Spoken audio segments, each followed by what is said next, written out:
Discours officiel de la Ligue des leaders des quartiers sous-intégrés, communément appelé MAPAN. Après 8 jours du procès de la Young Team, peuple du Gabon, frères et sœurs du MAPAN, ces quartiers oubliés qui représentent plus de 70% du pays, laissez-moi parler en notre nom. Pendant 7 jours, pendant 8 jours, nous avons regardé la justice travailler. 7 jours où, pour une fois, 8 jours où, pour une fois, excusez-moi, ce n'est pas le MAPAN qu'on jugeait. Ce n'est pas le petit commerçant, le taximan, le maçon, la vendeuse de beignets. Mais c'est ceux qui avaient l'argent, les responsabilités, les pouvoirs et les stylos de l'État. Nous avons écouté les aveux. Nous avons entendu les contradictions. Nous avons suivi les explications. Et nous avons vu, noir sur blanc, comment des milliards qui devaient servir le peuple ne sont jamais arrivés au peuple. On a appris que 600 milliards levés au nom du Gabon, à peine 180 milliards entraient dans les caisses de la République. Le reste perdu dans des comptes abyssaux, des circuits cachés, des arrangements invisibles. Et pendant que ces milliards voyageaient, le MAPAN, lui, voyageait dans quoi?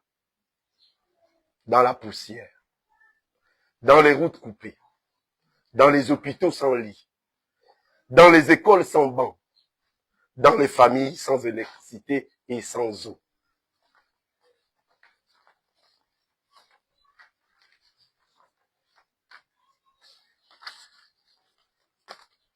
Mais cette fois, le MAPAN n'a pas parlé avec les cailloux.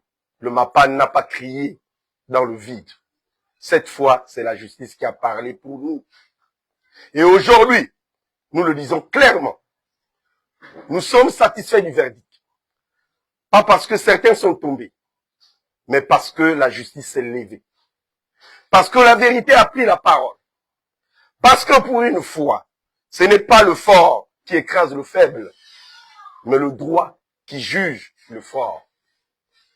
Certains ont été condamnés, d'autres ont été relaxés, mais la Cour a fait que le MAPAN entendait depuis des décennies. Mais la Cour a fait ce que le MAPAN attendait depuis des décennies. Distinguer les responsabilités et punir ceux qui devaient être punis. À ceux qui ont été disculpés, le MAPAN n'est pas dans la haine. Il respecte la décision. À ceux qui ont été condamnés, que cela serve de leçon et que la République ne connaisse plus jamais de gestion aussi opaque. Aujourd'hui, le MAPAN appelle les nouvelles autorités à la prudence, à la transparence, au respect absolu des deniers publics, à suivre l'exécution des peines et des réparations, à accompagner les réformes institutionnelles, à sensibiliser la population sur les enjeux de gouvernance et à encourager une justice indépendante qui n'aura pas peur de dire le droit. Parce que chaque franc détourné là-haut, c'est une vie brisée ici-bas. C'est un malade qui meurt faute de soins. C'est un enfant qui abandonne l'école. C'est une famille qui continue de vivre dans la boue. Nous appelons aussi la justice gabonaise à continuer sur ce chemin. Continuer à juger sans peur. Continuer à restaurer la dignité de ce peuple. Continuer à rappeler que personne n'est au-dessus de la loi. Qu'aucun nom ne protège. Qu'aucune raison ne sauve. Que la justice du Gabon est désormais une justice de république et non une justice de salon. Le MAPAN ne demande pas la vengeance. Le MAPAN ne demande pas les humiliations. Le MAPAN demande simplement la vérité, la justice, le respect du peuple. Nous avons trop souffert pour continuer à jouer avec notre avenir. Aujourd'hui, ce procès n'est pas la fin. C'est le début. C'est le début d'un Gabon qui se respecte. C'est le début d'un État où le peuple n'est pas spectateur, mais acteur. où le Mapan n'est plus à genoux, mais debout. Que ceux qui gouvernent entendent ceci.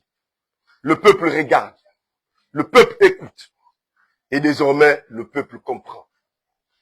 Vive la justice, vive le Gabon, vive le Mapan, debout. Vox populis, vox Dei. La voix du peuple, c'est la voix de Dieu. La révolution viendra du Mapan. Je vous remercie.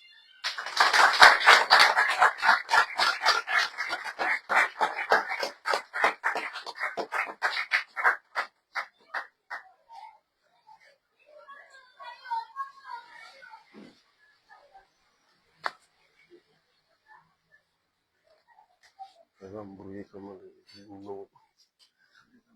c'est embrouillé.